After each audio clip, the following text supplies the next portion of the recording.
Isang napakabisang pampaswerte na pwedeng magbigay ng pagbabago sa iyong buhay. Sa paraang ito guys, mag-a-attract pa ito ng pera, kayamanan, success. Mag-a-attract ito ng swerte sa pananalapi at hindi lamang po maliit na halaga ang dalhin ito sa iyo. Ito po ay mag-a-attract ng napakalaking halaga ng pera na pwedeng magbago ang buhay mo at ang iyong pamilya. Kaya guys, kung gusto mong malaman kung paano ito gawin, panoorin niyo po ang video ito mula simula hanggang sa dulo. Ituturo ko po sa inyo ang tamang paraan sa paggawa nito. At kung kayo man po ay bago dito sa ating YouTube channel, huwag pong kalimutan, like, share, subscribe, and then hit the bell button for notification para ma-notify ka sa mga next nating mga videos.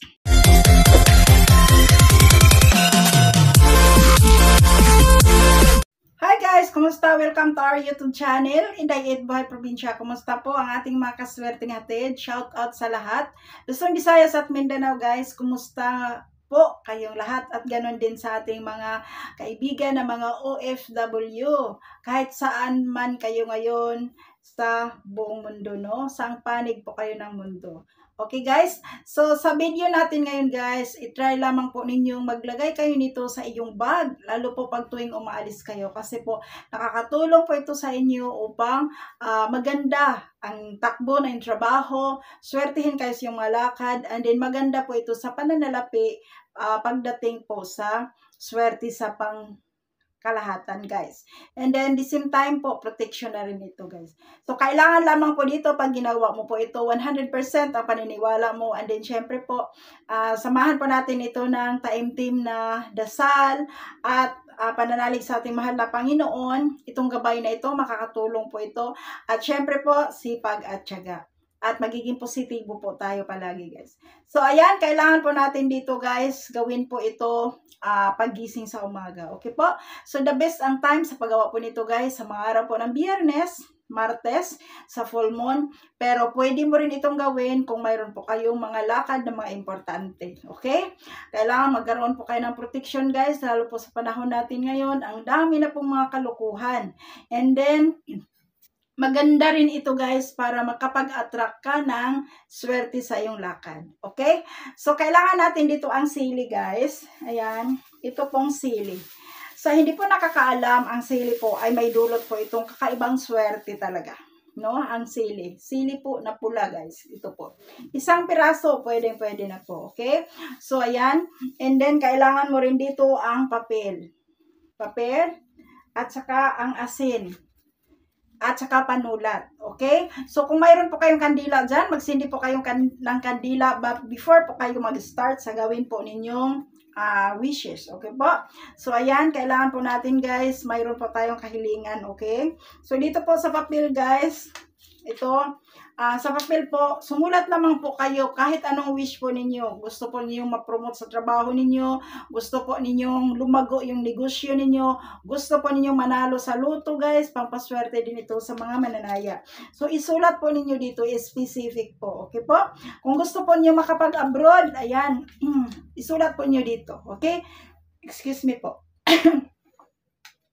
So, once na isulat mo na po dito guys, ang iyo pong wish dito po. So again, depende po sa iyo kung ano po yung wish ninyo. Okay? Pwede kang sumulat dito ng halaga ng pera or amount ng pera kung magkano. Ayan. So pagkatapos mong nasulat, pirmahan mo lamang yan guys. And then, kailangan mong cellophane. Ganito po.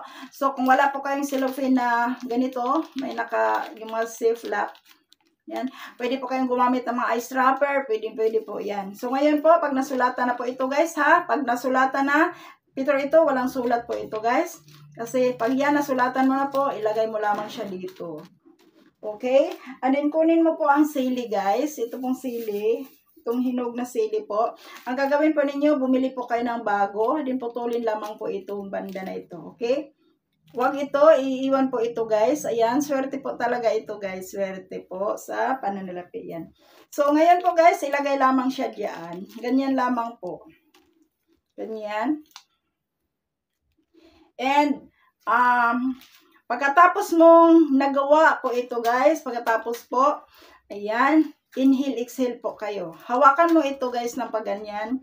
And then, inhale, exhale po kayo. Ingat po kayo sa sili guys kasi maanghang talaga yan. Kaya kailangan hindi matanggal itong dito sa pinakapuno. For example, ito guys, oh, ito. Huwag itong tanggalin, putulin mo lang siya dyan, okay? Ayan. And then, sa mga bata po dyan, pwede kayong gumawa nito, pero kailangang ingat po ha, kasi maanghang ang sili. Guys, ang sili po, ito po ay swerte po sa pananalapi. Kontra kulam, kontra usog, and then kontra scam, no? Kasi uso ngayon ang scam. And then swerte po ito sa iyong mga lakad. And then swerte ito sa mga mananaya, guys. So try lang ninyo po ito, okay? So ngayon po guys, ang gagawin po natin, inhale, exhale po. Ang pag-inhale, exhale, napaka-importante po yan kasi once na ikaw po ay nag-inhale, exhale, nare-release mo po yung mga doubt dyan, mga duda. Yung mga negative na mga naiisip natin, mga question. Kasi once na marami na pong mga question na pumapasok sa isipan mo, nagiging negative na po kayo. Okay? Instead magiging positibo, nag-negative na po. Once na nag-negative na po kayo, lalayo sa'yo po ang swerte. Okay? So, ayan, inhale, exhale. Pagkatapos mong nakapag-inhale, exhale, pikit mo lamang yung mata mo. Hawakan mo po ito, guys. And then, ganito po ang gagawin ninyo, guys. Ibulong po ninyo dito po ang iyo pong wishes. Kung ano man ang iyo pong kahilingan, ibulong po ninyo dito. Huwag po niyong kalimutan, ako po ay naniniwala sa universe na ito po ay magdala sa akin ng katuparan sa aking pangarap. Sa bawat sulok ng mundo, ito po ay darating sa akin ang aking mga pangarap, ang aking mga kahilingan ay magkaroon ng katuparan. I claim it, I claim it, I claim it. I believe the power of the universe. Money come to me immediately. Walay katapusang pera na papasok sa amin. Continue po. I believe the power of the universe to grant my wish. And then, pagkatapos nito guys, ang gagawin po ninyo dito guys, no? Ilagay mo po ito sa iyo pong bag. Kung yung bag na ginagamit po ninyo pag kayo po ay umaalis. Kung ito po ay magkasya sa yung wallet guys, doon sa wallet ilagay. Lagi kayong maglagay nito at magdala nito tuwing lumalakad po kayo. Kasi guys, ito po makatulong po ito sa inyo.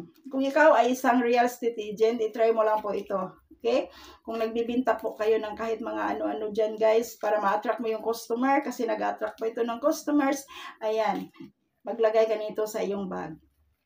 And then guys, lagi natin tandaan, ang mga gabay na ito, magkakaroon lamang ito ng bisa kung ikaw ay naniniwala. Samahan ito ng taimtim na dasal at sipagan po natin. Kung may mga pangarap po tayo, sipag at tiyaga. Makakatulong ang ating mga ginagawang pampaswerte.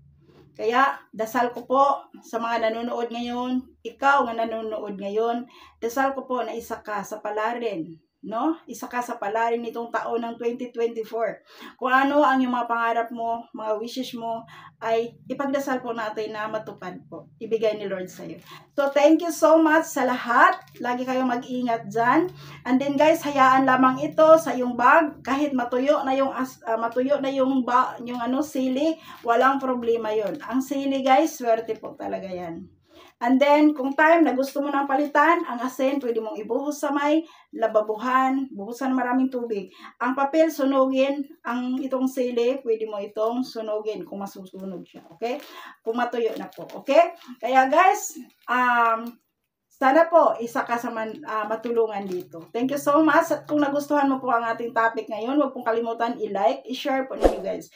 And then, subscribe na rin po. Kung dito po kayo nakapag-subscribe, don't forget to hit the bell button for notification para ma-notify kayo sa mga susunod dating mga videos. Thank you so much. God bless everyone. Bye-bye po!